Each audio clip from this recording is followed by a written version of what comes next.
बिस्मिल्लाहिर्रहमानिर्रहीम। अस्सलाम वालेकुम। इंसाफ न्यूज़ रूम में खुश आमदीद। मैं हूं डॉक्टर मोहम्मद फ़ारूक। एक अफसोसनाक ख़बर के साथ हाजिर हूं। मंडी बहाउद्दीन से ख़बर शामिल करते हैं। नामालूम मुबैना हासद शख्स की सफाकियत की इंतहा।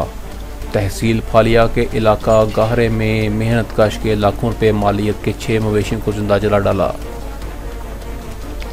हमारे नुमाइंदे की रिपोर्ट के मुताबिक तहसील फालिया के इलाका गहरे में मेहनत कश मोहम्मद वलायत रात गए अपने 6 मवेशियों जिनमें 2 भैंसें, 2 गाय और 2 बच्चों को नामालूम मुलजमान ने आग लगा कर जिंदा जला डाला।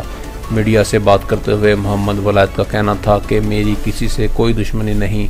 नामालूम शख्स ने मेरे मवेशी जिनकी तादाद 10 लाख रुपए है को बेरहमी से जलाकर खराक कर डाला। मुतासरा मेहनतकश ने वज़ीर-ए-आला पंजाब उस्मान बुज़दार और वज़ीर-ए-आज़म इमरान खान से अपील की है कि मवेशियों को जिंदा जलाने वालों को गिरफ्तार कर कैफ़े करतार तक पहुँचाया जाए।